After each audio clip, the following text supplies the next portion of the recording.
हम आपको बोलें कि शिव जी को 1 लोटा जल चढ़ाओ, फिर ऐसा दूध चढ़ाना, फिर दूध के बाद जल चढ़ाना, जल के बाद फिर दही चढ़ाना, दही के बाद जल चढ़ाना, फिर आप मधु चढ़ाना, मधु के बाद फिर जल चढ़ाना, फिर आप शहद के बाद में घृत चढ़ाना, घृत के बाद फिर आप जल चढ़ाना, फिर आप शक्कर चढ़ाना, फिर उसके बाद जल चढ़ाना। सब नियम। कोई ब्राह्मण देवता आएंगे, वो आपको एक नियम बनाएंगे कि इस तरह से पूजन करो। फिर कोई संत मिल जाएगा तो वो कहेगा कि इस तरह से पूजन करो।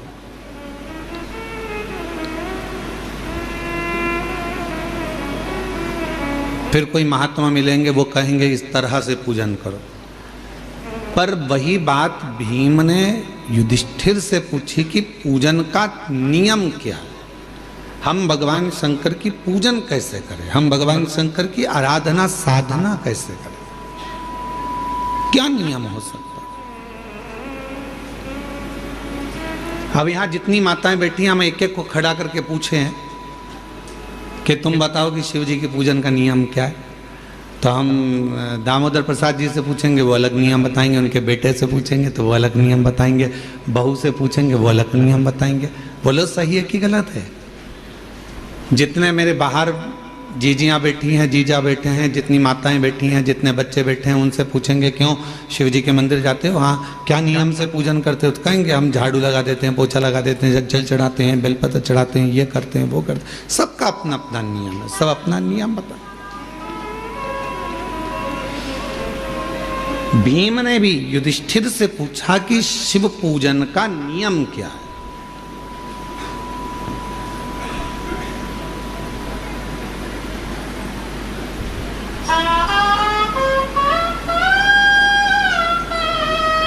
जो युधिष्ठिर ने कहा महाभारत के वन पर्व में, वह आपके याद रहना चाहिए कि युधिष्ठिर से पूछा कि शिव पूजन का, शिव साधना का, शिव भजन का नियम क्या है। तो युधिष्ठिर ने कहा, भीम मन साफ हो, दृष्टि साफ हो, हृदय साफ हो, और तुम किसी भी तरह से शिव को 1 लोटा जल चढ़ाओगे तो शिव स्वीकार कर लेगा। उसमें बड़ा नियम कर कर हम भगवान को नहीं पा सकते। बहुत बड़ी साधना कर कर कलिकाल, कलयुग में, इस घोर कलयुग में कौन नियम धारण करेगा, कौन कितने लंबे व्रत करेगा, कौन कितना साधना करेगा, बड़ा कठिन हो जाता। कौन नियम धारण कर सकता है, कौन साधना कर सकता है। इस घोर कलयुग में तो कोई बड़ा से बड़ा बाबा जोगी भी आकर कह दे ना कि हम इतनी साधना करते हैं, तो शिव पुराण कहती है बड़ा मुश्किल है जी। तुलसी बाबा ने तो एक ही लाइन में सबको, पूरे को तुलसीदास बाबा ने एक ही लाइन में सबको समेट दिया, कलयुग केवल नाम आधारा, सुमर सुमर नर उतर ही पार। तुलसीदास बाबा को मालूम था कलयुग में बहुत सारे साधन बताएंगे, कोई इधर से आएगा ये बताएगा, कोई उधर से आएगा वो बताएगा, कोई कहेगा इसको भजो, कोई कहेगा उसको भजो, कोई कहेगा ऐसा करो, कोई कहेगा वैसा करो। तो तुलसीदास जी ने लिख दिया कि कलयुग केवल नाम धारा और सुमर सुमर नर उतर ही पार। तुलसी बाबा ने कह दिया कि नाम की आधारशिला रखो, तुम राम भजो, कृष्ण भजो, शिव भजो, जगदम्बा भजो, दत्त भजो, तुम्हारी मर्जी पड़े वो भजो, पर भजो, तुम्हारा भगवान का मंत्र जाप, नाम जाप भजो, जपो।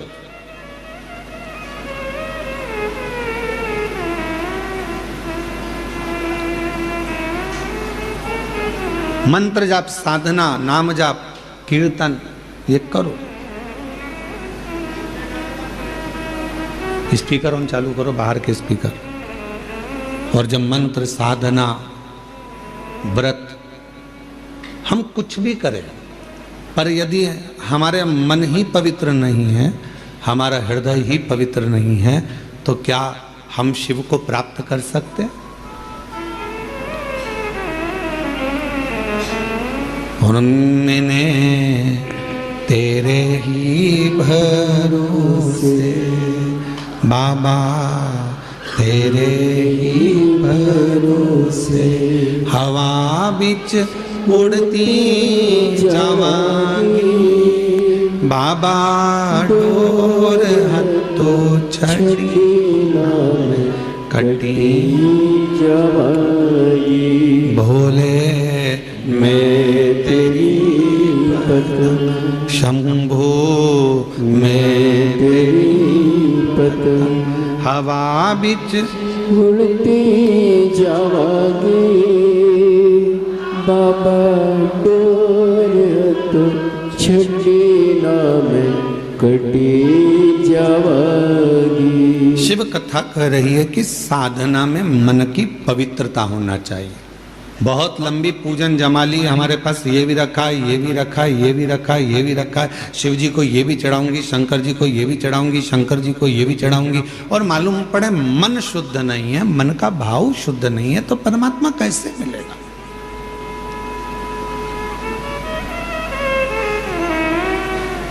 एक लाइन वो आप गुनगुनाते, हमने आंगन नहीं बुआरा कैसे आएंगे हरि, अब तक गंदा पड़ा है द्वारा कैसे आएंगे हरि, कैसे आएंगे? उनको बुलाने के लिए हमारे मन के मेल को बाहर करना है।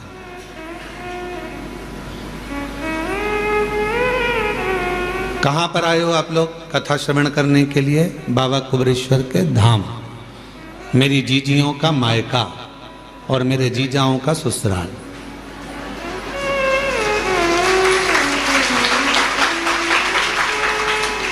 कभी आपने विचार करा कि सीहोर वाला महाराज हमेशा कहता है ये मेरी बहन जीजियों का मायका है और जितने पुरुष आते हैं उनका ससुराल है, ऐसा क्यों नाम रख दिया इस सीहोर का, इस कुबेरेश्वर धाम का? बाकी के किसी धाम में तो ऐसा होता ही नहीं कि कोई रिश्ता होता है।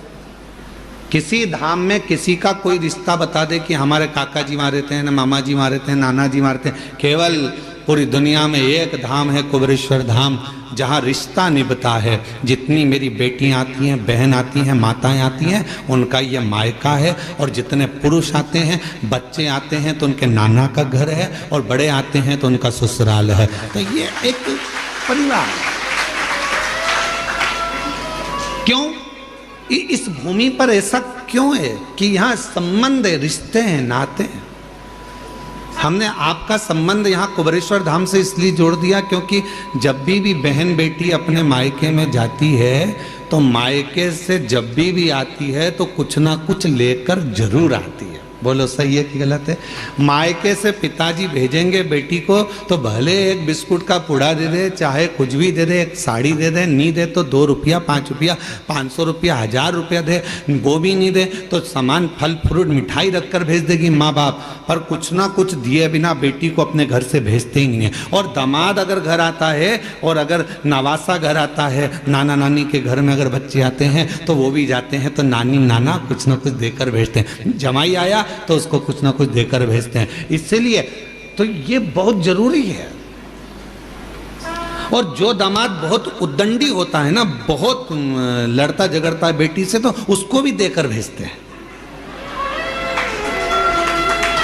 उसको भी देकर भेजते हैं। भले गाली देकर भेजे पर भेजते तो है, भेजा तो।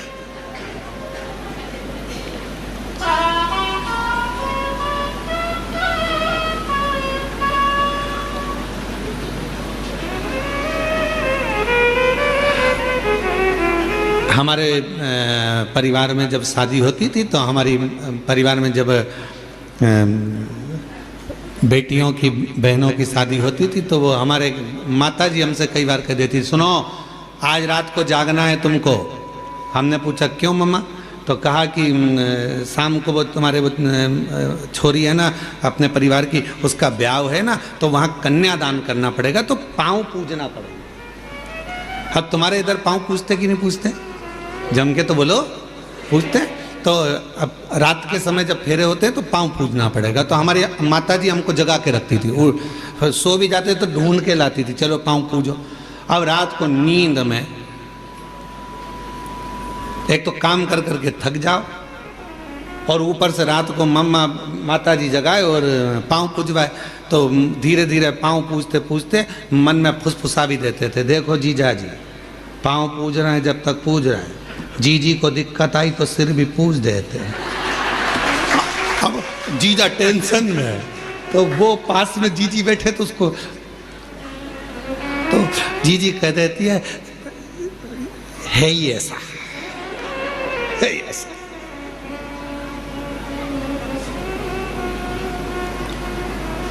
अब विचार सोच,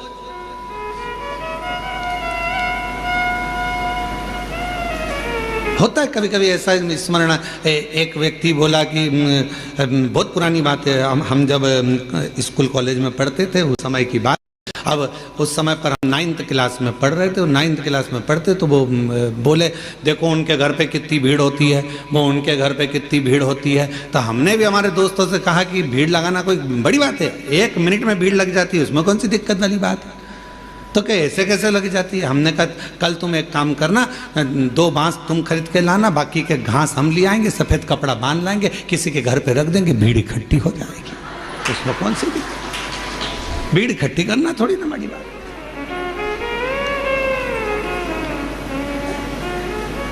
भीम ने पूछा युधिष्ठिर से कि शिव पूजन का विधान क्या है, भगवान को पूजने का विधान क्या। शिव महापुराण की कथा कहती है, महाभारत का वन पर्व कहता है, वन पर्व में लिखा है महाभारत के कि युधिष्ठिर कहते हैं भीम से कि जिस दिन तुम निर्मल हृदय से स्वच्छ मन से शंकर जी को यदि 1 लोटा जल चढ़ा दोगे, या नहीं भी चढ़ाकर कहीं पर भी बैठकर पंचाक्षर मंत्र नमः शिवाय, या षडाक्षर मंत्र ओम नमः शिवाय, या श्री शिवाय नमस्तुभ्यम का जप कर लोगे, शिव तुम्हारे जप को स्वीकार कर लेगा और वर देकर चला जाएगा, तुम्हें वर प्राप्त हो जाएगा। अब तुमसे कोई कहे कि तुमने मंदिर में जाकर पूजन को ऊपर नीचे कर दिया, तुमने मंदिर में जाकर पहले दूध चढ़ा दिया, फिर जल चढ़ा दिया, उसके बाद में तुमने फिर कुछ चढ़ा दिया, पहले जल चढ़ाकर फिर तुमने बेलपत्र चढ़ा दी, इतने में किसी ने देख लिया, देखते से ही वो बोली तुमने तो गलत काम किया, पहले तो जल चढ़ना था, फिर बेलपत्र चढ़ना थी, और तुमने बेलपत्र चढ़ा दी, उसके बाद जल चढ़ा दिया, तुमने तो ऐसा कर दिया, तुमने तो चावल का दाना ऐसा चढ़ा दिया, तुमने तो वैसा कर दिया। उसको समझा कर कह देना, हजारों तरह के मनुष्य संसार में रहते हैं, तो हजारों तरह की पूजा भी संसार में होती है। 33 कोटि देवताओं ने भगवान शंकर की आराधना 33 कोटि देवताओं ने 33 कोटि तरह से करी है।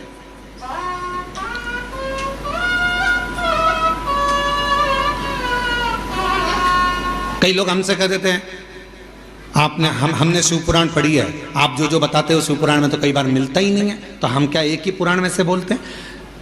भगवान की कथा, भगवान का नाम, भगवान का सुंदर स्वरूप चरित्र कितनी पुराणों में, कितने वेदों में, कितने शास्त्रों में और कितने कितने ग्रंथों में लिखा हुआ है महाराज। ऐसे ऐसे ग्रंथ, ऐसे ऐसे शास्त्र विद्वान लिख लिख कर चले गए। उन विद्वानों की पूंजी को हम ग्रहण करते हैं और उसको पढ़ने के बाद फिर शिव पुराण के माध्यम से जनमानस को लाकर दे देते हैं, जिससे जनमानस का कल्याण हो और शिव तत्व को लोग पहचाने।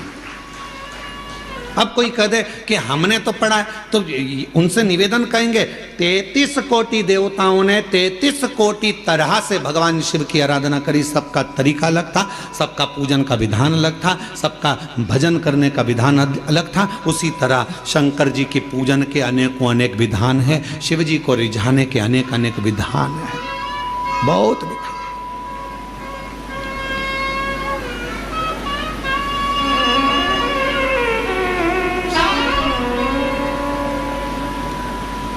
और तेरी कृपा बिना न हिले एक भी अणु, लेते श्वास तेरी कृपा से तनु तनु। बखान क्या करूं मैं राखों के डेरे का, चपटी बबूद में खजाना कुबेर का, हे गंगरार मुक्ति द्वार ओंकार तू, भोले ओंकार तू, आयो शरण तिहारी शंभु तार तार तू। सबका विधान अपना है,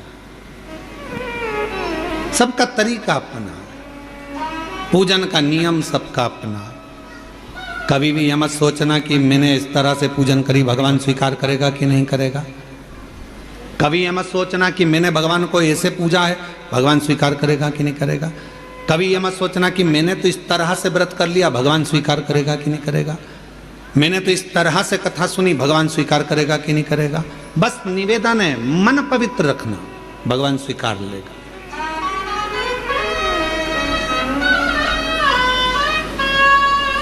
जब मन की पवित्रता होगी तो शिव उसको स्वीकारेगा, शंकर स्वीकारेंगे। और किसके पीछे शिव आते हैं, भगवान किसके पीछे आते हैं? तो कहा माल वाले के पीछे मानव आता है, मनुष्य आता है। कुर्सी वालों के पीछे मनुष्य जाता है, दुनिया जाती है। माल वाले तुम्हारे गांव में अगर कोई पैसे वाला होगा तो उसके पीछे लोग बहुत आएंगे, अरे साहब सेठ जी सेठ जी सेठ जी सेठ जी सेठ जी। काय का सेठ?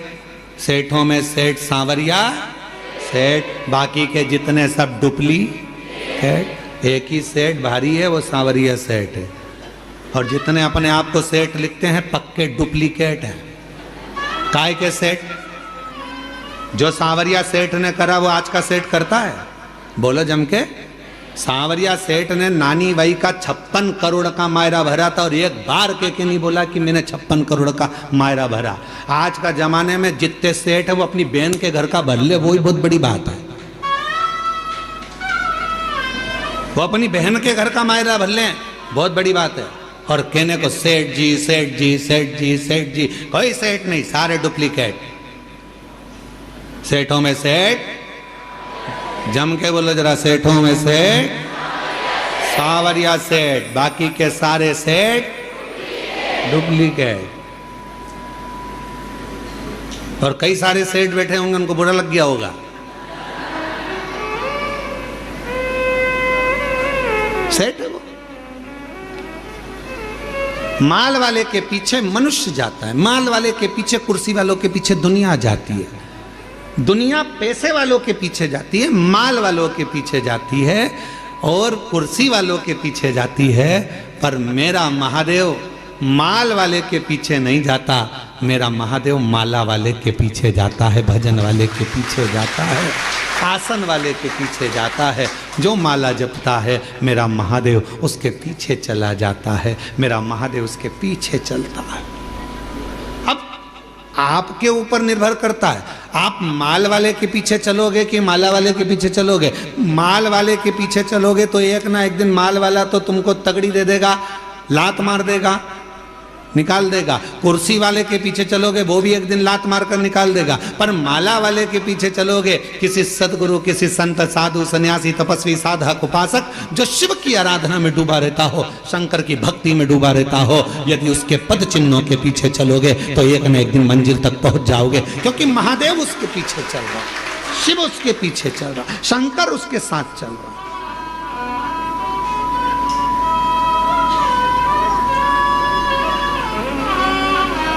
उस महादेव की भक्ति में एक महिला ने पत्र लिखा, देखो।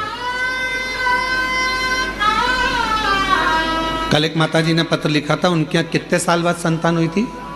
पहला पत्र था, जम के बोले, जम के 23, आज 1 साल और बढ़ गया है।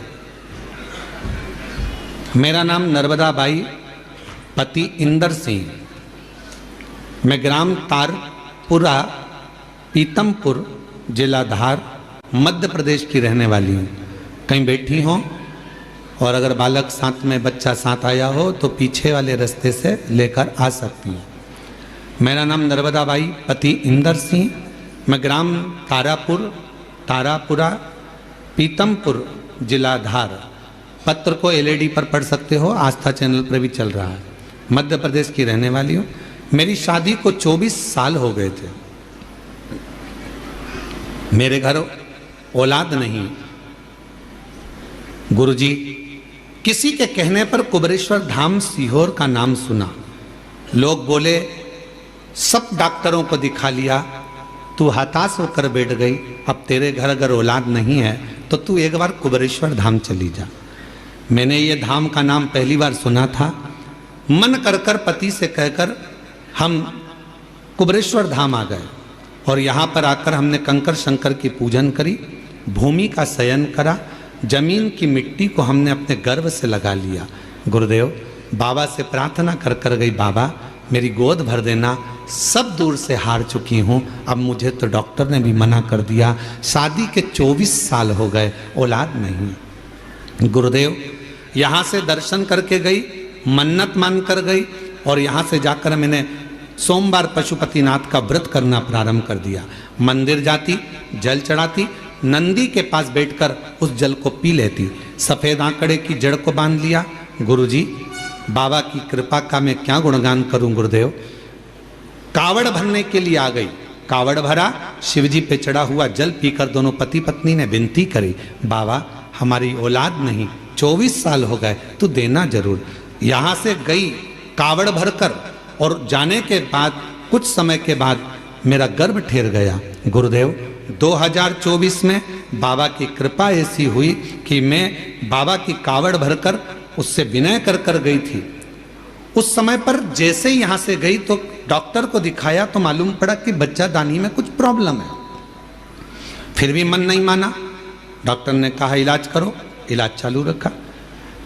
समय बीतता गया और बाबा ने ऐसी कृपा कर दी उस कावड़ के जल ने कि भरोसा डॉक्टर को नहीं, वो इलाज कर रहा था कि गर्भ में तकलीफ है, पर उसको ये नहीं मालूम पड़ा कि गर्भ में तो मेरे कुबेरेश्वर बाबा का प्रसाद था और बाबा ने संतान दे दी थी। गुरुदेव, शिव कृपा ऐसी हो गई, 20/6/2025 को बाबा की कृपा से मेरे यहाँ गर्भ से बच्चे ने जन्म लिया और मैं बाबा को यहाँ प्रणाम करने के लिए आई हूँ। 24 साल के बाद गर्भ थे, 24 साल। शिव कृपा किसको कहते हैं, करुणा किसको कहते, दया किसको कहते। एक पत्र और है, वो पत्र देखिए।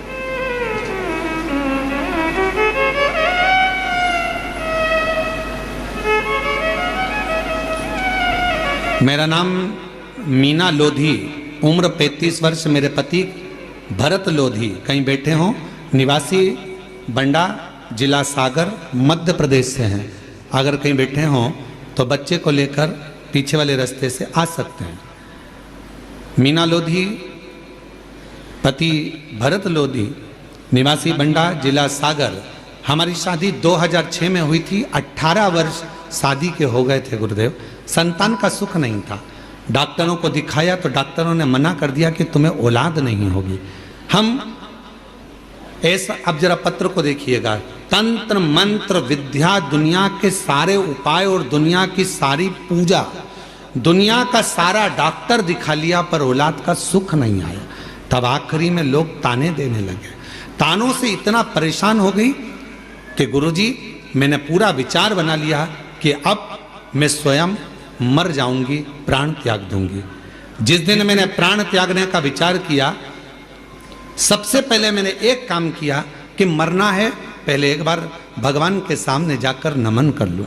और शिव जी के मंदिर में पहुंची पहली बार जिंदगी में। मैं कभी शंकर के मंदिर नहीं गई थी, पर प्राण त्यागने से पहले मैं शिव जी के मंदिर पहुंच गई और मंदिर में जाकर मैंने प्रणाम किया, झोली पसार कर बाबा से कहा, तू औलाद नहीं दे रहा तो मैं मर रही हूं। ऐसा कही रही थी। एक माता जी पीछे से आती हैं मंदिर में और वो मंदिर में आकर कहती हैं कि इतना फूट फूट कर तू क्यों रो रही है। महिला बड़ी उम्र की थी, शिव भक्त थी। उन्होंने मुझे कहा, एक काम कर, तू कुबेरेश्वर धाम चली जा, वहाँ शिव महापुराण की कथा मिल जाए, सुन ले, ना जा सके तो टीवी पर सुन ले। मैंने उससे कहा कि मेरे घर ना तो मोबाइल है ना टीवी है, मैं कैसे सुनूं। दूसरे के घर उसके कहने पर कथा सुनने गई। मरने का प्लान चेंज। मरने का प्लान चेंज।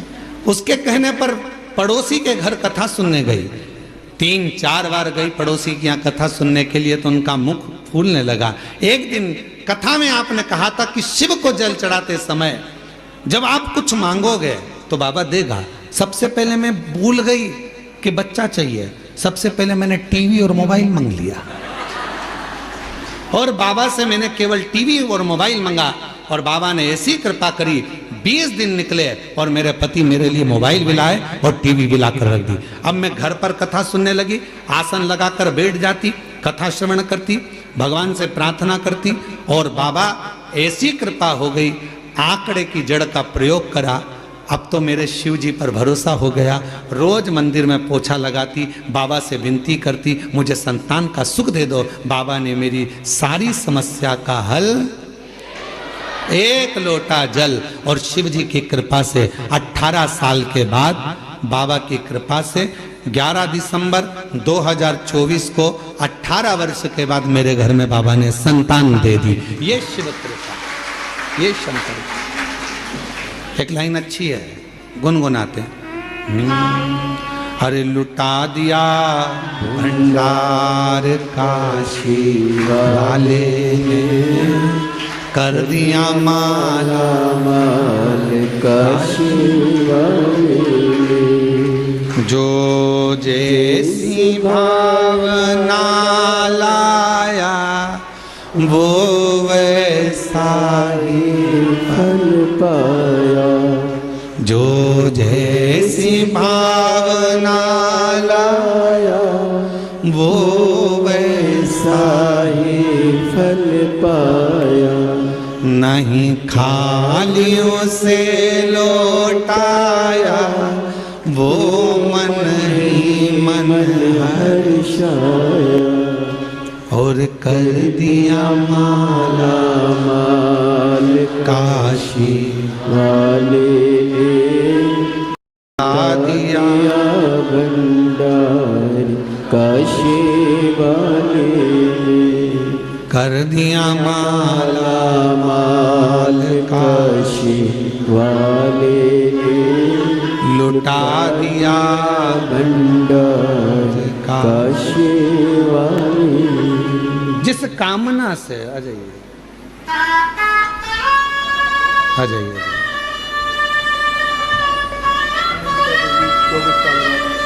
24 साल के बाद बच्चा हुआ है। एक बार जोरदार ताली।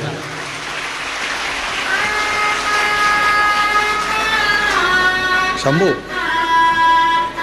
शंभू जो शंभू जैसी भावना लाया वो वैसा ही फल पाया, जोरदार ताली बजाओ। 24 साल के बाद हुआ। नहीं खाने से लौटाया वो मन ही मन हर्षाया, रोते नहीं, अब खुश हो जाओ, बाबा दे दिया ना, रोते नहीं, खुश खुश हो। काशी वाले ने लुटा दिया भंडार, काशी वाले ने लुटा दिया भंडार, काशी वाले ने लुटा दिया भंडार, काशी वाले ने कर दिया माला माल, काशी वाले ने लुटा दिया भंडार, काशी वाले। ले आओ, ले आओ, ले आइए।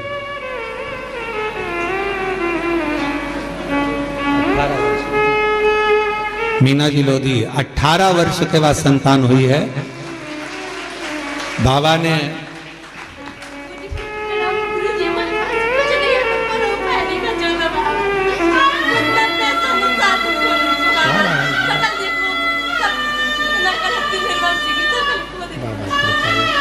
कह रही हैं कि संतान नहीं थी तो लोग मुंह नहीं देखते थे, बांझ कहकर पुकारते थे, निर्वंश के कारण बस।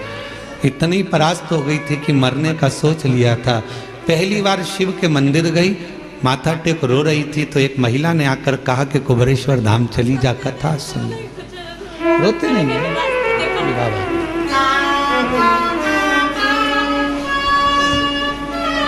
शंभो शंभो शंभो।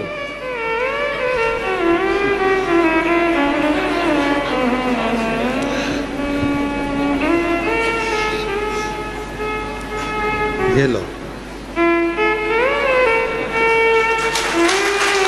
चलो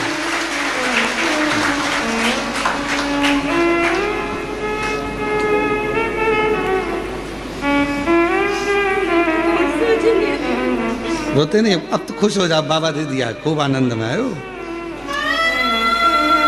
और रिश्ता तेरा मेरा सबसे प्यारा, रिश्ता तेरा मेरा सबसे प्यारा, तू मेरा बाबा, मैं हूँ तेरा लाला, मैं हूँ तेरा लाला, तू मेरा बाबा, मैं हूँ तेरा लाला, मैं हूँ तेरा लाला। माल वाले के पीछे मत चलना, वो कभी भी लात मार देगा। माला वाला अगर कोई मिल जाए, शिव का उपासक कोई मिल जाए, शंकर की भक्ति करने वाला यदि कोई मिल जाए, तो एक बार उसके पीछे चलने का प्रयास करना, तो जिंदगी का सारा सुख तुम्हारे कदमों में होगा, वो सब दे देगा। जो माल वाला नहीं दे सकता वो माला वाला दे सकता है। माला वाले के पीछे तो महादेव भी चलते हैं, जपेगा, भजेगा, स्मरण करेगा, पूजेगा।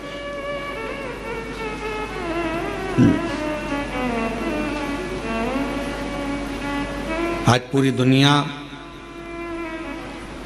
पूरा विश्व बाबा देवाधिदेव महादेव की भक्ति में लगा हुआ है। बच्चा बच्चा एक लोटा जल चढ़ाने के लिए मंदिर जाने लगा है।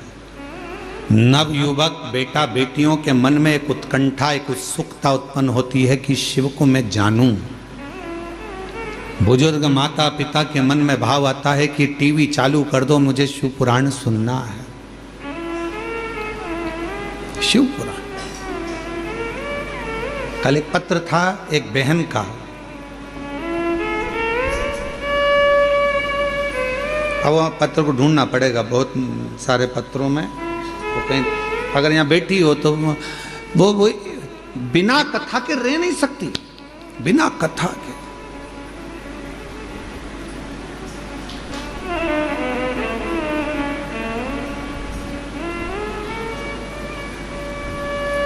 गाड़ी, बंगला, जमीन, जायदाद सब शिवजी ने उसको दे दी। उससे पूछा जाए कि तुझे कहाँ से मिला, तो कहे शंकर जी के दरवाजे से, नहीं तो मेरे तो शून्य थी, शून्य थी। कथा नहीं सुनती तो बुखार आ जाता।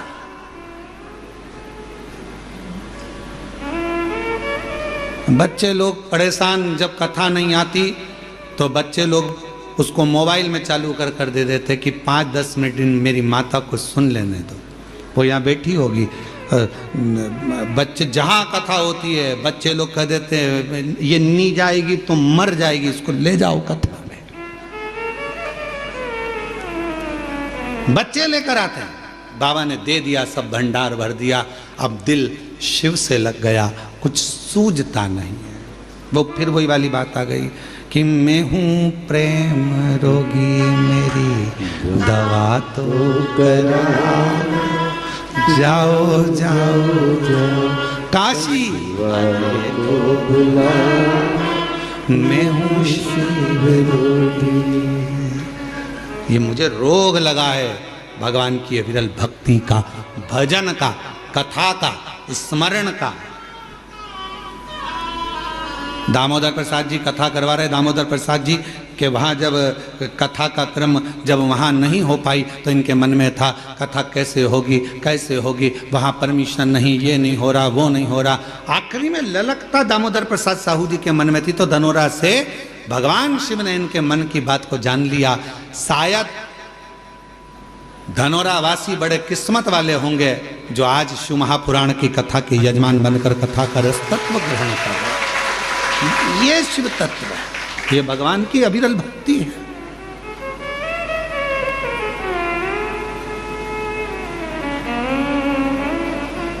भीम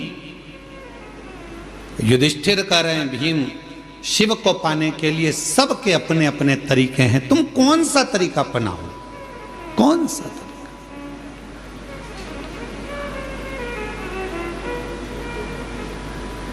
हमने कथा में कहा था 2 परीक्षा होती है,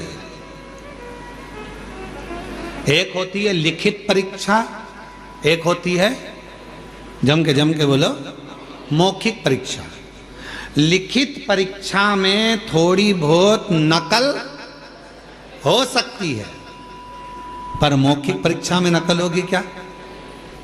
बैठे हो सामने, परीक्षा लेने वाला सामने बैठा है, चल ये क्वेश्चन है, इसका उत्तर दे। रामू के काका की काकी का मायका कहां था बता,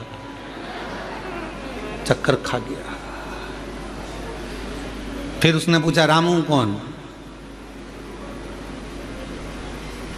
फिर उसने और प्रश्न करे तो ऑफिसर ने कह दिया प्रश्न मैं करूंगा कि तू करेगा, जल्दी बोल। उत्तर नहीं।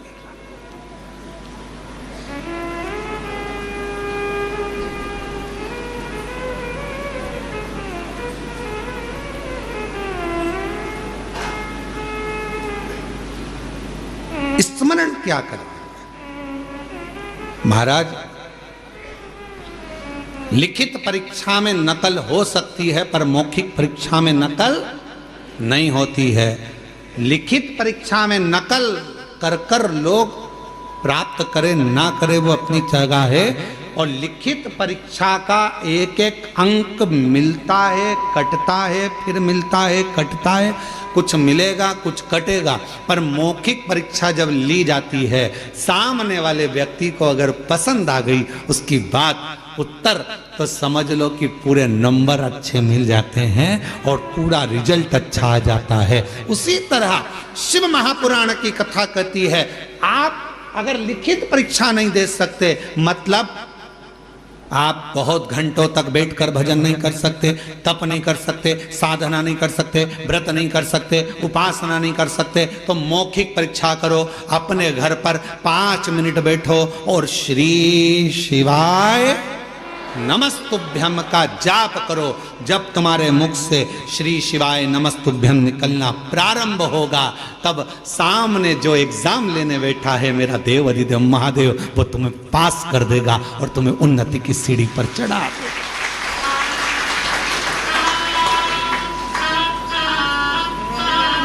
श्री शिवाय नमस्तुभ्यम, श्री शिवाय नमस्तुभ्यम, श्री शिवाय नमस्तुभ्यम, श्री शिवाय नमस्तुभ्यम, श्री शिवाय नमस्तुभ्यम। ये मौखिक परीक्षा है। आप आए हो कुबेरेश्वर बाबा की धरा पर, शिव जी का कंकर शंकर पूजन करा, 5 कंकर उठाकर पूजन करा, कंकर शिला पर जल चढ़ाया, प्रार्थना करी, विनय करा, निवेदन करा, आपने दंडवत प्रणाम करा, वहां की रच को लेकर अपने पेट पर, अपने शरीर पर, अपने उदर पर, जहां तुमको लगाना था कंकर शंकर की मिट्टी को, तो मैंने अपने शरीर पर लगाया, विनय करी, बाबा तेरे ऊपर आश्रित होकर आई हूं। मैंने सुना है इस दरबार से कोई खाली नहीं गया, तो मेरी झोली खाली नहीं रहना चाहिए बाबा, तो झोली जरूर भर देना। ये विश्वास के साथ, एक पूर्ण श्रद्धा के साथ, पूर्ण आस्था के साथ जब शंकर के कंकर शंकर भूमि पर आप दंडवत प्रणाम कर कर वो एकांत में बैठकर 108 बार श्री शिवाय नमस्तुभ्यम बोलते हो, उस समय पर तुम्हारी मौखिक परीक्षा होती है, तब मेरा देव अधिदेव महादेव तुम्हारी झोली भरकर भेज देता है। झोली भरकर भेजते थे।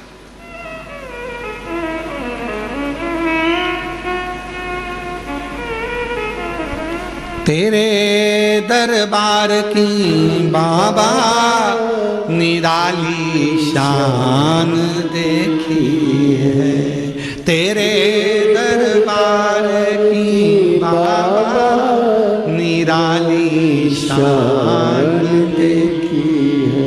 तुझे देते नहीं देखा पर झोली भरी देखी है। मुख दुनिया मोड़ेगी बाबा तू मुखड़ा मोड़, मुख दुनिया मोड़ेगी बाबा तू मुखड़ा मोड़। हे भीम, भगवान शिव को रिझाने के तो 33 कोटि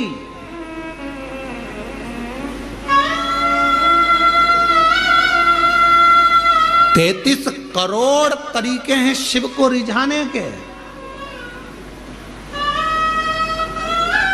सबका अपना अपना तरीका है। कोई कहेगा ओम नमः शिवाय बोलो, कोई वो कहेगा नमः शिवाय बोलो, कोई कहेगा ये बोलो, कोई कहेगा वो बोलो, कोई कहेगा श्री शिवाय नमस्तुभ, कोई कहेगा राम बोलो, कोई कहेगा ओम नमः भगवते वासुदेवाय बोलो, वो कोई कहेगा कृष्ण बोलो, कोई कहेगा दत्त बोलो, कोई कहेगा, सबका अपना। 33 कोटि देवता हैं तो 33 कोटि तरीके शंकर को रिझाने के हैं। 33 कोटि तरीके से शिव का पूजन होता है। हजारों, मध्य प्रदेश में पूजन का तरीका अलग होगा तो छत्तीसगढ़ में पूजन का तरीका अलग होगा, गुजरात में पूजन का तरीका, सबका तरीका अलग है। भगवान परंतु एक ही भाषा जानता है, वो प्रेम की भाषा, तरीका कोई सा भी।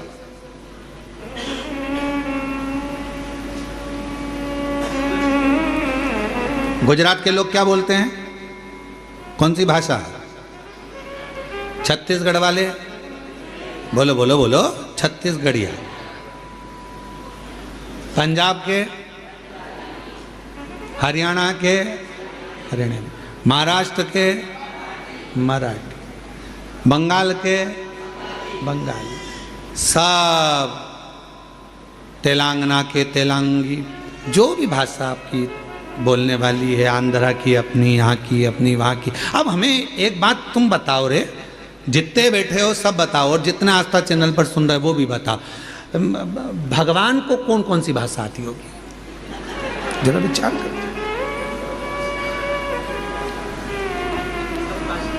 बोलो बोलो बोलो, जम के बोलो जरा। भगवान को कौन कौन सी भाषा आती होगी? पृथ्वी पर यह भाषा क्या भगवान ने बनाई कि तुम मराठी बोलना, तुम गुजराती बोलना, तुम ये बोलना, तुम ये बोलना, तुम वो बोलना? भगवान केवल एक भाषा जानता है। चींटी भी रोती है तो वो आंसू पोंछने आता है, हाथी भी पुकारता है तो गरुड़ छोड़ कर आता है, और जब एक मछली को भी दर्द होता है तो वो तड़प कर दौड़ पड़ता है। जीव जंतु पशु पक्षी जानवर मनुष्य सबकी एक भाषा भगवान ने जानी है, वो है उसकी प्रेम की भाषा। जब वो भगवान को हृदय से पुकारता है वो आता, वो आता। अब तुम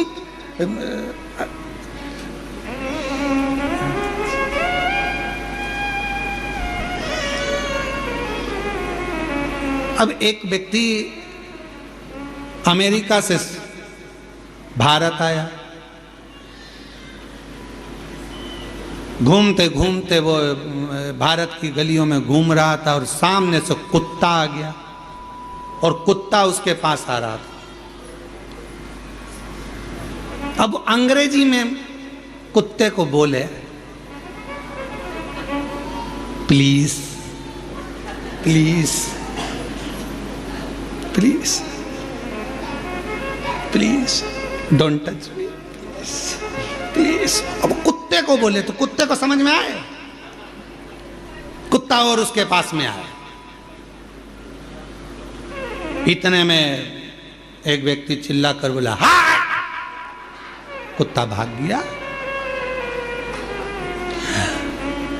कुत्ता अंग्रेजी नहीं समझता, कुत्ता मराठी नहीं समझता, कुत्ता गुजराती नहीं समझता, कुत्ता केवल ये समझता है कि मुझे किसने रोटी दी है, कौन प्रेम से मुझे पाल रहा है, कौन मुझसे लाड़ लड़ा रहा है, कौन मुझसे प्यार कर रहा है। कुत्ता उसकी भाषा समझता है और उसके पीछे पीछे दौड़ता है। उसको नहीं आता, उसको नहीं समझना, समझेगा। पूरी दुनिया की केवल एक भाषा है और वो है प्रेम की भाषा। पूरी दुनिया में एक भाषा चलती है और वो है प्यार की भाषा। अच्छे से अच्छे व्यक्ति को कोई अगर अच्छे से अच्छे व्यक्ति को अगर तुम्हें रिझाना है तो उसको धन से, दौलत से, संपदा से, सत्ता से, वैभव से नहीं, उसको केवल प्रेम की भाषा से रिझाया जा सकता है। तुम प्रैक्टिकल घर में करो ना।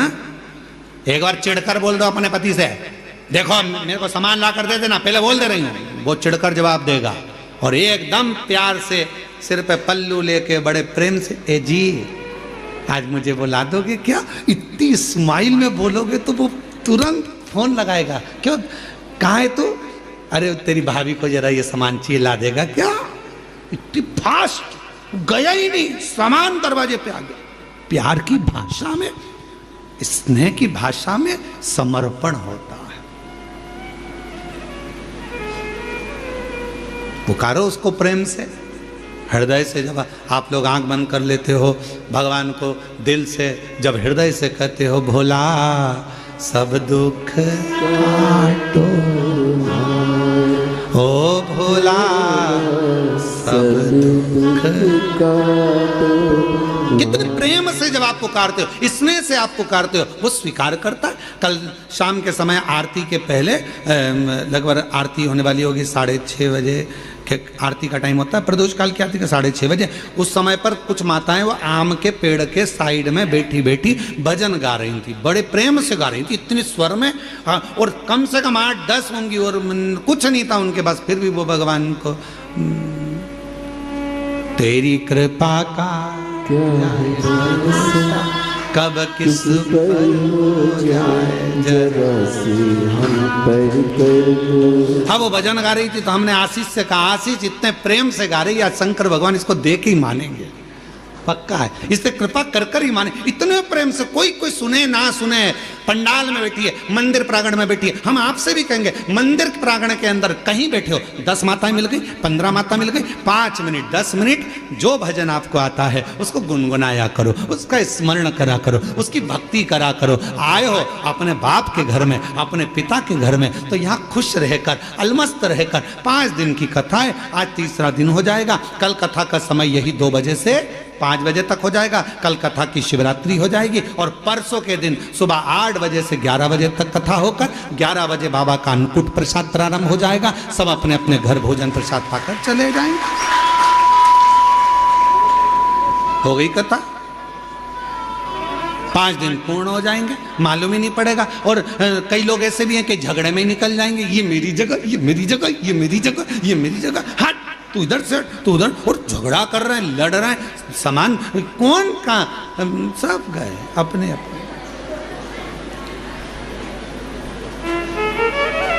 इसलिए निवेदन है, शिव महापुराण की कथा, भगवान प्रेम की भाषा जानता है, प्रेम दीजिए।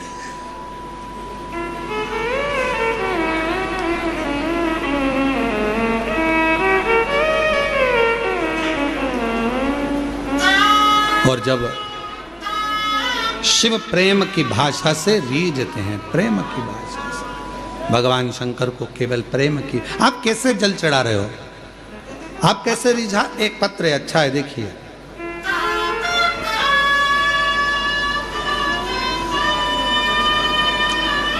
दीपिका भट्ट, मेरा निवास का पता है जूही सफेद कॉलोनी 85/3 कानपुर उत्तर प्रदेश की रहने वाली हैं। कहीं बैठी हो तो पीछे वाले जो रास्ता है वहाँ से आकर एक बेलपत्र ले सकती हैं। गुरुदेव, मैं दीपिका भट्ट, मेरा निवास पता जूही सफ़ेद कॉलोनी 85/3 कानपुर उत्तर प्रदेश। 13 साल तक मेरे घर में संतान नहीं हुई गुरुदेव, और 13 साल शादी के हो चुके थे, संतान का सुख नहीं था। तब एक दिन रिमोट से टीवी चालू कर रही थी और इतने में आपकी कथा आ रही थी। थोड़ी देर मेरा मन कथा में लगा। उसी दिन आपने तुमरुका जी का सफेद आंकड़े की जड़ का प्रयोग बताया, मैंने वो करा। गुरुदेव, पशुपतिनाथ का व्रत किया, एक बार नहीं 2 से 3 बार करा। तब बाबा कुबेर भंडारी की कृपा से मेरे 2023 में बाबा ने ऐसी कृपा कर दी गुरुदेव कि 13 साल के बाद बाबा की कृपा से मेरे घर में 13 वर्ष के बाद 2023 में संतान की प्राप्ति हो गई। मैं बाबा को प्रणाम करने के लिए यहाँ आई हूँ।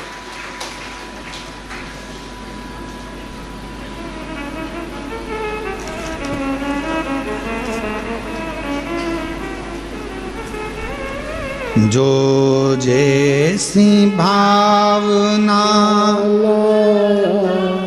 वो वैसा ही फल पाया, नहीं खाली उसे लौटाया, वो मन ही मन हर्षाया। शुद्ध भाव, प्रेम, वात्सल्यता और प्रेम की भाषा शिव को रीझती है।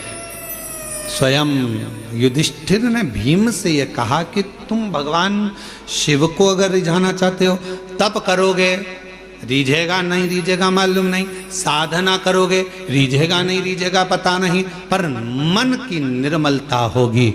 और हाथ में यदि 1 लोटा जल होगा, तुम उसके लिए लेकर जा रहे होगे, तो वो भी 1 लोटा जल तुम्हारा कल जरूर बदल देगा, ये निश्चित है। जाओ शिव को 1 लोटा जल समर्पित करो, इससे सुंदर कोई तरीका ही नहीं।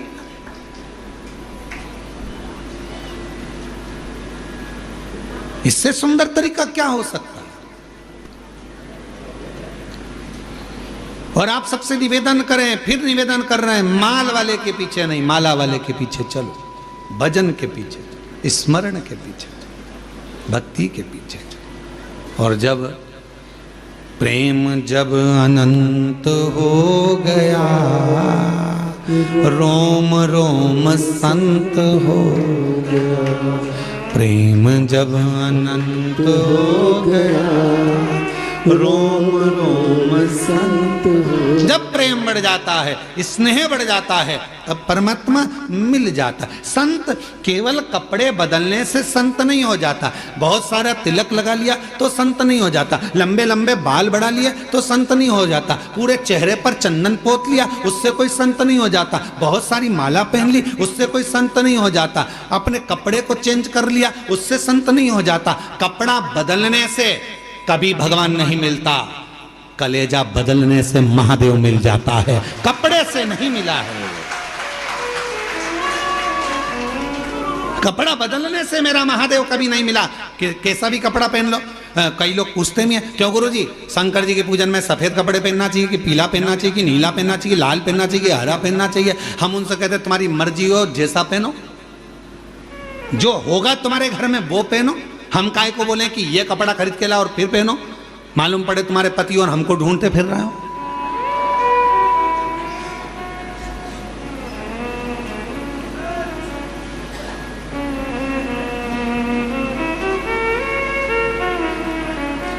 एक व्यक्ति की वीडियो आई, शायद वो सोशल मीडिया पे भी डली होगी। एक व्यक्ति की वीडियो आई और नीचे लिख के भेज दिया, गुरुजी तुम्हारे कहने पे पेड़ पे चढ़ा। अब वो व्यक्ति बेलपत्री के पेड़ पे चढ़ गया, उतर रहा था, मालूम पड़े चड्डा पहना था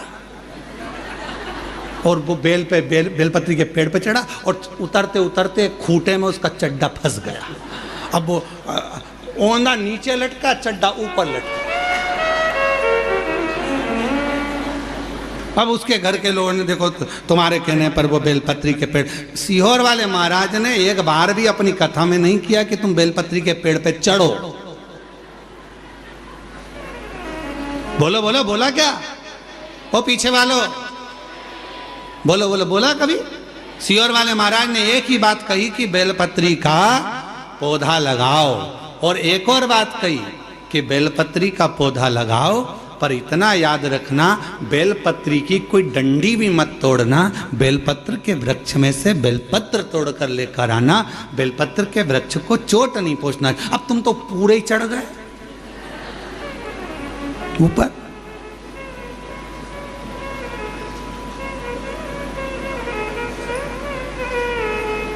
अगर होगी ना हमारे पास में वीडियो, तो हम कल तुमको पूरी मीडिया को दिखाएंगे, ठीक है? जितने लोग ब्रेक हैं वो नीचे लिखा गुरुजी तुमने, हमने फिर कह रहे हैं ये नहीं कहता।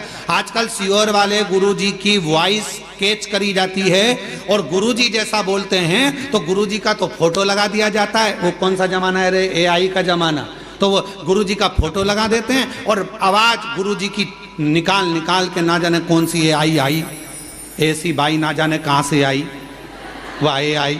तो उसने गुरुजी की आवाज नोट कर ली और फोटो गुरुजी का, और बोल वो देते हैं आज गुरुजी ने ऐसा बताया, ये चढ़ाना वो चढ़ाना। हमारा निवेदन है तुम किसी के चक्कर में मत पड़ना। सीहोर वाले महाराज की ओरिजिनल वीडियो तुम्हारे पास हो तो स्वीकार करना, हमारी सोशल मीडिया पे डली हो उसमें से निकालना।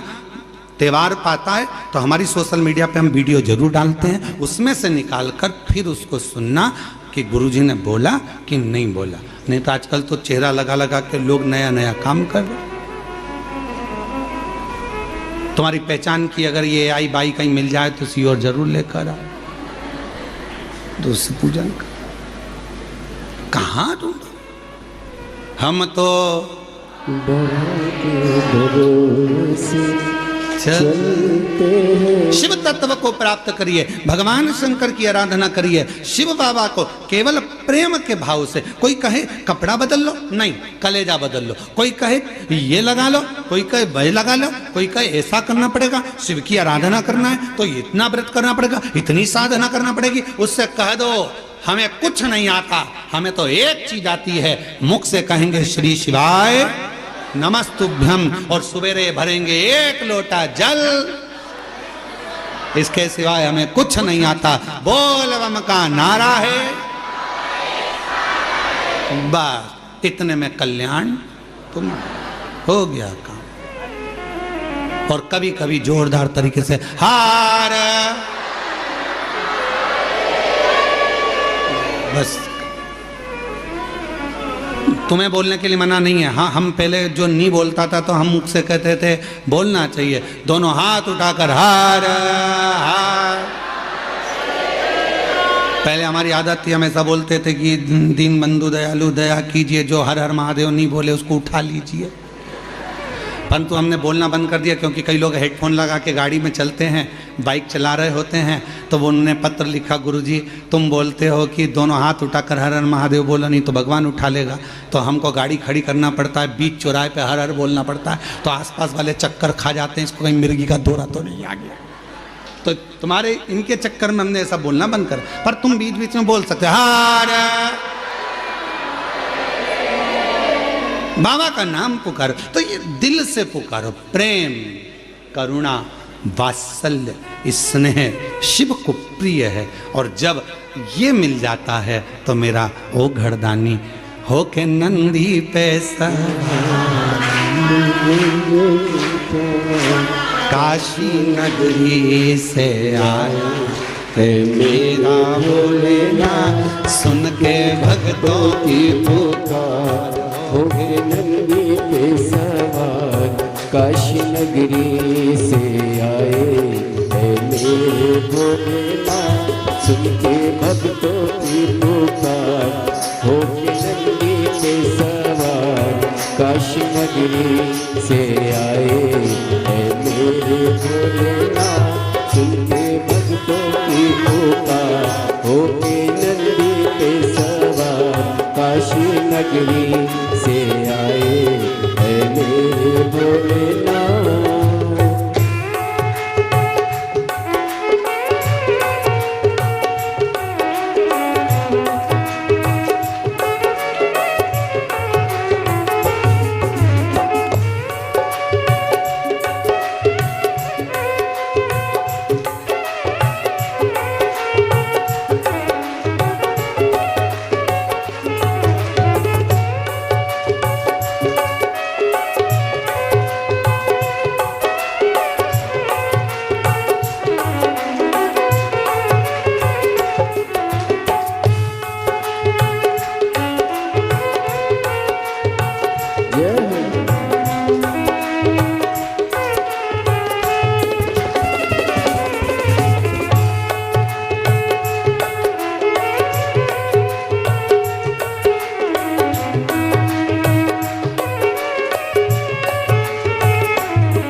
बस मेरा माए देखो डमरू बजाए, कैसा निराला भोले रूप सजाए। बस मेरा माए देखो डमरू बजाए, कैसा निराला भोले रूप सजाए। बस मेरा माए देखो डमरू बजाए, कैसा निराला भोले रूप सजाए। बस मेरा माए देखो डमरू बजाए, कैसा निराला भोले रूप सजाए। गले में है सर्प का हार, होके नंदी पे सवार, काशी नगरी से आए है मेरे भोलेनाथ। सुन के भक्तों की पुकार, होके नंदी पे सवार, काशी नगरी से आए है मेरे भोलेनाथ।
मृगशाला पहने भोले जटाओं में गंगा, चम चम चमकता है माथे पे चंदा। मृगशाला पहने भोले जटाओं में गंगा, चम चम चमकता है माथे पे चंदा। मृगशाला पहने भोले जटाओं में गंगा, चम चम चमकता है माथे पे चंदा। मृगशाला पहने भोले जटाओं में गंगा, चम चम चमकता है माथे पे चंदा। ओ गौरा मैया करे सिंगार, होके नंदी पे सवार, काशी नगरी से आए है मेरे भोलेनाथ। सुन के भक्तों की पुकार, होके नंदी पे सवार, काशी नगरी से आए है मेरे भोलेनाथ।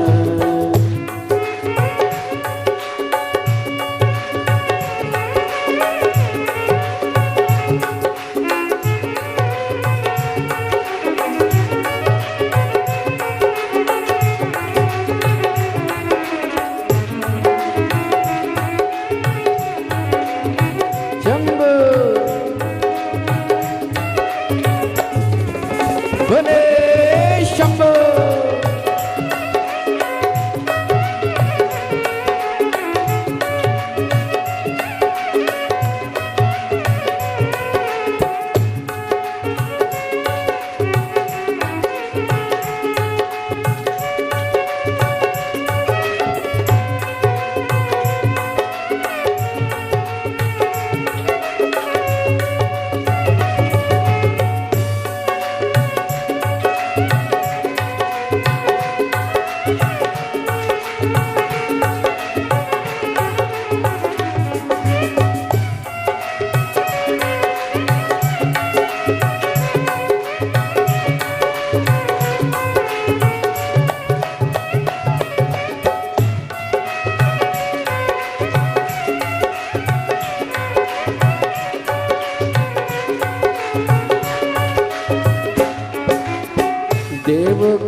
महान है, भोले भक्तों के ये तो भोले भगवान है। देवों के देव इनकी महिमा महान है, भोले भक्तों के ये तो भोले भगवान। देवों के देव इनकी महिमा महान है, भोले भक्तों के ये तो भोले भगवान है। देवों के देव इनकी महिमा महान है, भोले भक्तों के ये तो भोले भगवान है। करने भक्तों का होता होके नंदी पे सवार, काशी नगरी से आए है मेरे भोलेनाथ। सुन के भक्तों की पुकार होके नंदी पे सवार, काशी नगरी से आए है मेरे भोलेनाथ।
बस मेरा माए देखो डमरू बजाए, कैसा निराला भोले रूप सजाए।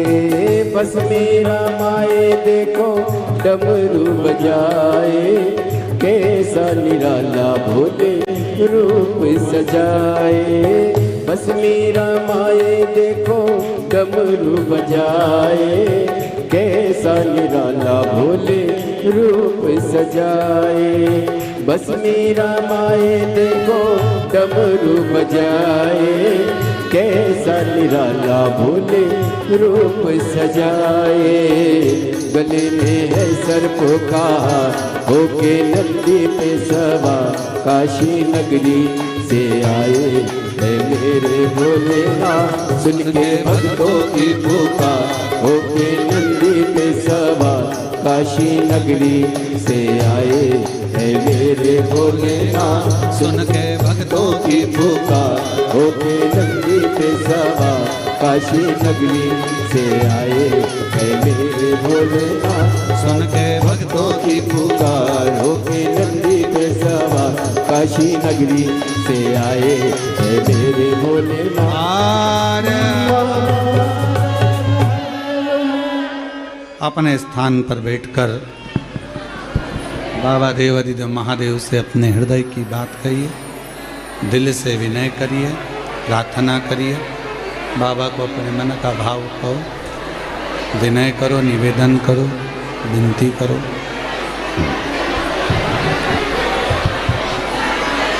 भाव से बाबा को, अपने हृदय से बाबा को प्रार्थना करिए। जहाँ जगह मिले वहाँ बैठ जाओ। कंकर शंकर की भूमि है, बड़ी कृपा कर कर बाबा ने आपको यहाँ बुलाया है। जहाँ जगह मिले वहाँ बैठकर अपने दिल का भाव हृदय से बाबा को कहिएगा, साथ में बोलिएगा, हृदय से प्रार्थना करिएगा, विनय करिएगा।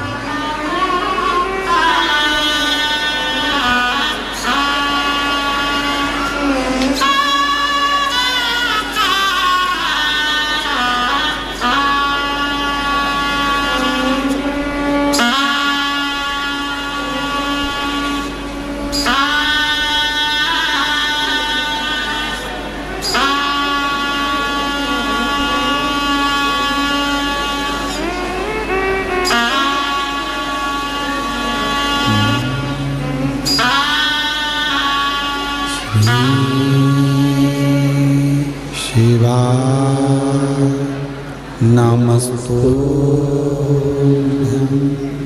श्री शिवाय नमस्तुभ्यं श्री शिवाय नमस्तुभ्यं श्री शिवाय नमस्तुभ्यं श्री शिवाय नमस्तुभ्यं भोला सब दुख काटो ओ भोला सब दुख काटो शिव शंकर जपू तेरी माला भोले बाबा जपू तेरी माला भोला सब दुख काटो मारा ओ भोला सब दुख काटो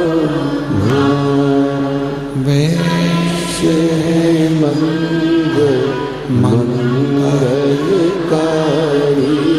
वैश मंगलकारी शमशान वासी हमारा शमशान वासी हमारा ओ भोला सब दुख काटो मारा ओ भोला सब दुख काटो मारा।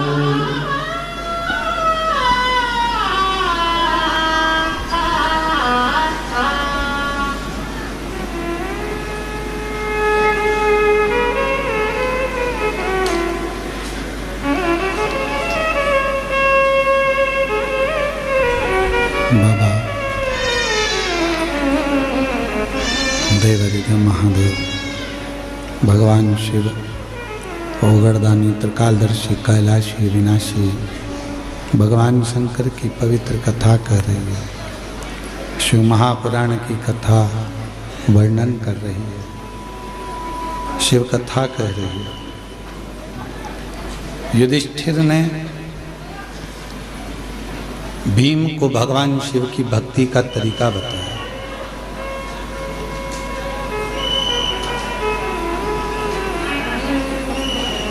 और दुनिया का सबसे सुंदर शिव को पाने का अगर कोई तरीका है तो वो एक लोटा जल।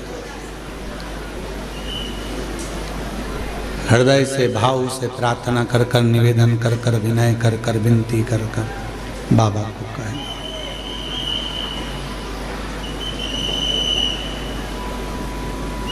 कुबेरेश्वर धाम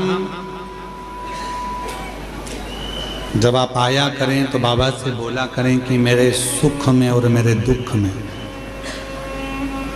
आप सबसे पहले आओ।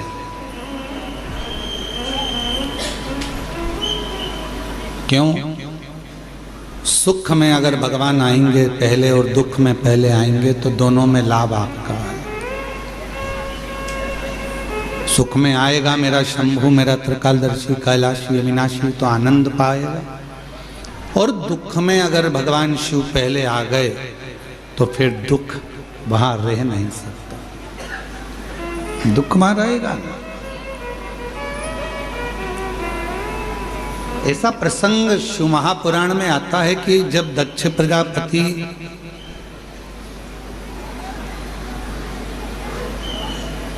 ने नगर में सूचना करी कि मेरी बेटी सती का विवाह करना है और इसका स्वयंवर है,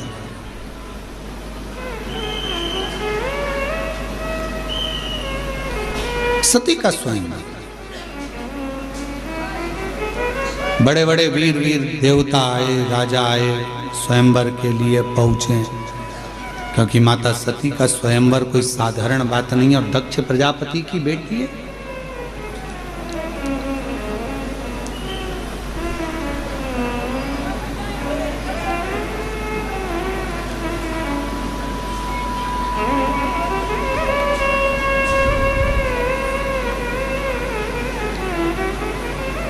सबको पत्र गया, सबको निमंत्रण गया, पर मेरे देवाधिदेव महादेव के यहाँ ना तो कोई पत्र गया ना कोई निमंत्रण गया।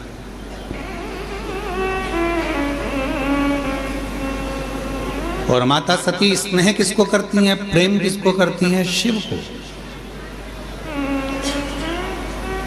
ये संसार की रीति रही है। कल भी कथा में कहा था कि लोग दूर वालों से फोन लगाकर पूछते हैं तुम कैसे हो, और पास में जो रह रहे हैं उनसे बात तक नहीं कर पाते कि तुम कैसे हो।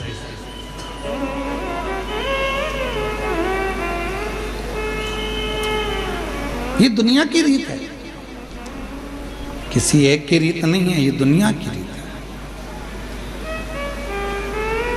दूसरों से जरूर पूछा जाता है आप कैसे हो, कैसे हो, कैसे हो, पर जो घर में रह रहा है, घर में जो निवास कर रहा है, प्रेशर खोलो बक्सों का, घर में जो निवास कर रहा है, जो रह रहा है, उससे पूछा ही नहीं जाता कि तुम कैसे हो। उसके मन की दशा क्या है, उसके मन का भाव क्या है।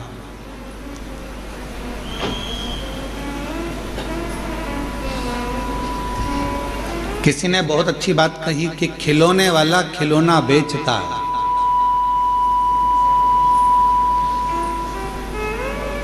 खिलौने वाला खिलौना बेचता है और पूरे गांव के लोगों को, गांव के बच्चों को खुशियां दे देता है।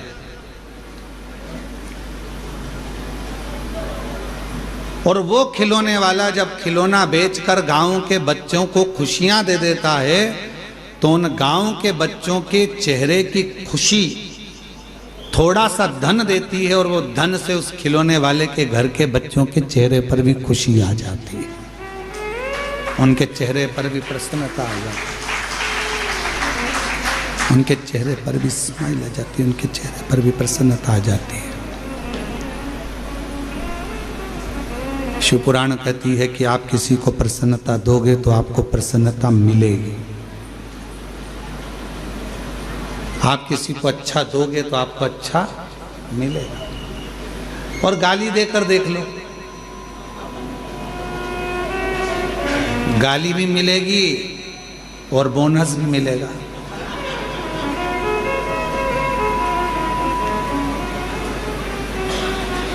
हमने देखा है इसी बाबा के आंगन में, आपके मायके में, ये बाबा कुबेरेश्वर बाबा के आंगन में हमने देखा है, माताएं जब भजन करने बैठती है तो ये वाली माता भजन उठाती है तो ढोलक बजा बजा के इतने में दूसरा चालू कर देता है, इंतजार करती है, ये रुकेगी ना मैं गाऊंगी, फिर वो रुकेगी ना मैं गाऊंगी, इंतजार करते, मतलब उसने भजन दिया तो ये भी भजन दे रही है, उसने भजन किया तो वो भी भजन दे रहा।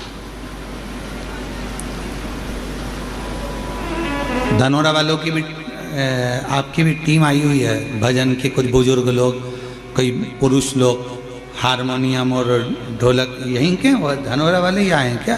कि कल कोई दूसरी टीम गा रही थी, कोई बाहर से आए होंगे, कोई नीला नीला कुर्ता पहने हुए और बढ़िया चंदन लगाए, हारमोनियम ढोलक और मंजीरे पे भगवान के विरल भक्ति भजन कर रहे थे। अंदर आवाज़ आ रही थी, हम बड़े प्रेम से सुन रहे थे। भजन दे रहे हो, भजन मिल रहा, कीर्तन दे रहे हो, कीर्तन मिल रहा, राम राम कह रहे हो, राम राम मिल रहा, गाली दोगे गाली मिलेगी, अपशब्द कहोगे अपशब्द मिलेगा, ताना दोगे ताना मिलेगा, जो तुम दे रहे हो वो तुम्हें प्राप्त होगा। अब माता सती ने विचार करा कि मेरे पिताजी ने सबको बुलाया पर मेरे पिताजी ने नहीं बुलाया, तो भगवान देवाधिदेव महादेव को नहीं बुलाया और मुझे तो विवाह उन्हीं से करना है, मुझे तो उन्हीं के साथ विवाह करना है, मेरा विवाह तो केवल मेरे को शिव जी के साथ ही करना है, भगवान शंकर जी के साथ ही करना है। पर मेरे पिताजी ने तो बुलाया ही नहीं है, उनको निमंत्रण ही नहीं दिया है मेरे पिताजी ने तो देवाधिदेव महादेव को। और दक्ष प्रजापति ने नगर के शिल्पकारों को बुलाया जो मूर्ति बनाते थे, और मूर्ति बनाने वालों को बुलाकर कहा शिल्पकारों को कि एक पत्थर की शंकर जी की प्रतिमा बनाओ। और मेरे राज्य के दरवाजे पर लगाओ, जहां से सब अंदर आएंगे, तो वो शंकर भगवान को द्वारपाल बना के मेरे दरवाजे पर खड़ा कर दो, जिससे दुनिया के लोगों को लगे कि शिव जी को द्वारपाल बनाया है। शिव जी को द्वारपाल।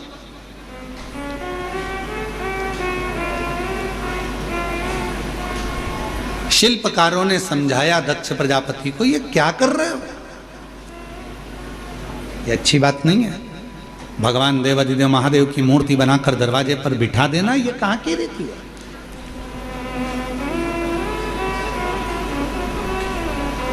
एक शिल्पकार आया, उसने समझाया, दूसरा शिल्पकार आया, उसने समझाया, तीसरा शिल्पकार आया, उसने समझाया, सबने समझाया, पर कोई समझे।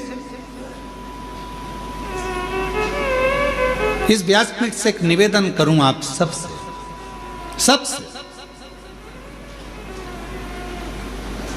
अगर यदि आप लोग अपनाएंगे तो कहना उत्तमता है, नहीं तो व्यर्थ बोलना और व्यर्थ बात को रखना, ये तो श्रेष्ठता नहीं है। कर सकते हो क्या आप लोग जो हम बोलने जा रहे हैं?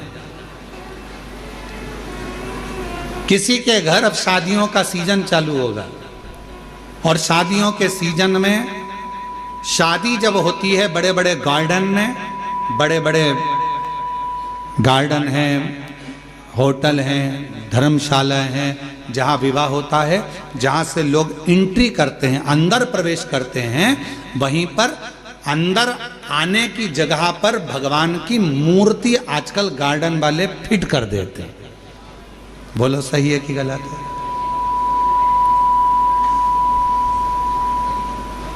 आप पान खाते हुए जा रहे हो, खाना खाकर जा रहे हो, भोजन कर कर जा रहे हो, शादी में प्रवेश कर रहे हो, नाच रहे हो, कोई मदिरा पिया हुआ है, बाराती किसको मालूम कौन कैसा है, कोई ड्रिंक कर रहा हुआ है, मदिरा पिया हुआ है, कोई गलत भक्षण कर रहा है, किसी ने गलत काम कर दिया, कोई गलत विचार से, गलत व्यवहार से आया हुआ है, और दरवाजे पर तुमने भगवान गणेश जी को बिठा दिया, दरवाजे पर तुमने वेंकटेश भगवान को बिठा दिया, दरवाजे पर तुमने श्री जी बाबा को बिठा दिया, दरवाजे पर तुमने ठाकुर जी को बिठा दिया, दरवाजे पर कृष्ण की मूर्ति रख दी, दरवाजे पर तुमने शिव जी की मूर्ति रख दी, दरवाजे पर तुमने भगवान की मूर्ति रख दी। नहीं, एक नियम बनाओ, आज से कथा सुनने वाले एक नियम बना लो, किसी की शादी में जाओ और दरवाजे पर अगर किसी भगवान की मूर्ति प्लास्टिक की या पीओपी की किसी की भी मूर्ति रखी देखो, तो तुम जो लिफाफा दो ना, उस लिफाफे के ऊपर एक लाइन लिख कर दो कि भगवान की जगह अपने बाप को बिठा देते।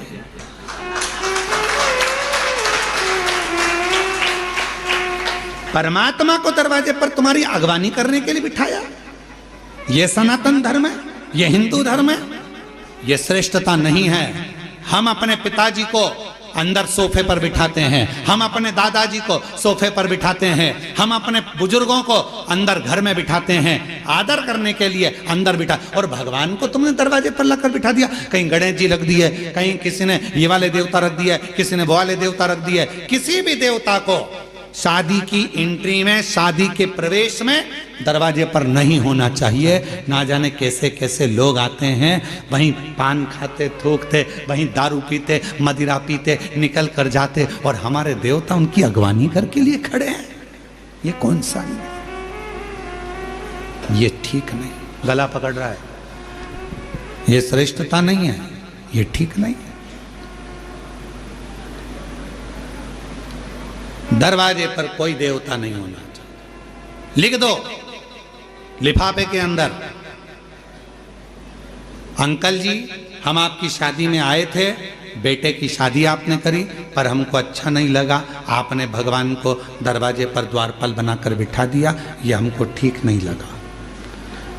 जब 25-50 लिफाफों पर ये लिखा रहेगा, तो अगली बार शादी करने वाला सबसे पहले कान पकड़ेगा और भगवान की मूर्ति को दरवाजे पर अगवानी करने के लिए द्वारपाल बनाकर नहीं बिठाएगा। हम सुधरेंगे, जम के बोलो, हम सुधरेंगे, युग सुधरेगा।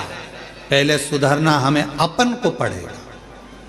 एक नियम, शादियां चालू होगी, 11 के दिन देव उठ जाएंगे, विवाह चालू हो जाएंगे। आप सब जितने आस्था चैनल पर कथा सुन रहे हो, जितने फेसबुक यूट्यूब पर कथा सुन रहे हो, जितने पंडाल में बैठकर कथा सुन रहे हो, बिना संकोच के कोई टेंशन मत लेना कि कोई क्या कहेगा। आग लगे बस्ती में, अपन रहो मस्ती में, क्या किसको रोइए, चादर तान के सोइए। तो अपने को टेंशन लेना नहीं, टेंशन दे के चलो पर लेके मत चलो। अपने को टेंशन नहीं लेना। लिफाफे पे लिख दो सबसे बड़े अक्षर में, आपके घर पर हम आए थे, शादी में होटल में आए, घर पर आए, दरवाजे के बीच में इधर से लोग निकल रहे हैं, इधर से लोग निकल रहे हैं, बीच में तुमने गणेश जी को रख दिया, ये अच्छी बात नहीं। शंकर जी को रख दिया, अच्छी बात नहीं। अयोध्या के राम जी को रख दिया, अच्छी बात नहीं। कृष्ण जी को रख दिया, बाकी बिहारी को रख दिया, ये अच्छी बात नहीं। ये हमें अच्छा नहीं लगा। लिख दो साहब, हमें अच्छा नहीं लगा। ये मूर्ति दरवाजे पर नहीं। अगर रखना ही है तो तुम्हारा दूल्हा दुल्हन का जो स्टेज बने, उस स्टेज के पीछे तुम भगवान को रखो तो तुम्हें आशीर्वाद प्रदान करेंगे, वर देंगे, दरवाजे पर नहीं।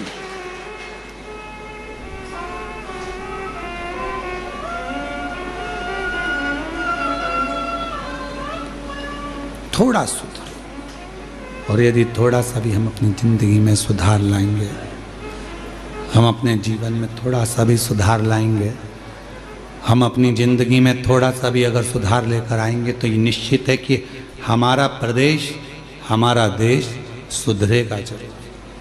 थोड़ा सा सुधार। क्या करा दक्ष प्रजापति ने? शिल्पकारों को बुलाया, और शिल्पकारों को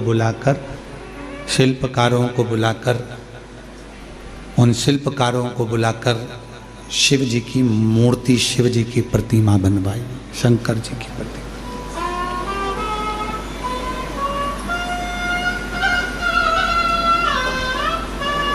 एक शिल्पकार ने समझाया, दो ने, प्रेशर नहीं आ रहा है भाई। एक शिल्पकार ने समझाया, दो शिल्पकार ने समझाया, तीन ने समझाया दक्ष प्रजापति को कि यह मूर्ति बनाकर दरवाजे पर मत खड़ी कर। ये मूर्ति दरवाजे पर श्रेष्ठता नहीं देगी, मत खड़ी कर। दक्ष प्रजापति अगर अगवानी करने के लिए तूने द्वार पार भगवान को बना दिया, तो बाद में तुझे भुगतना पड़ेगा। जरा विचार करो कि दक्ष प्रजापति को कितना भोगना पड़ा। बकरे का सिर लगा था, शीश कट गया था। उसने शिल्पकारों को केवल एक ही बात कही थी कि मेरी बेटी का स्वयंवर है, मेरी बेटी का, और मेरा मन, मैं दरवाजे पर किसको खड़ा करूं? ये मेरा मन, मेरा राज्य, मेरा महल, मेरा नगर, मेरा मेरा मेरा मेरा मेरा करते रहे। और जब दक्ष प्रजापति का सिर कट गया तो बकरे का सिर लगाया। किसी ने पूछा किसका लगाओ, तो कि बकरे का लगाओ। क्यों? क्योंकि दक्ष प्रजापति कर रहा था कि मेरी बेटी का स्वयंवर, मेरा महल, मेरा नगर। बकरे का सिर लगा दो तो मैं करता रहेगा।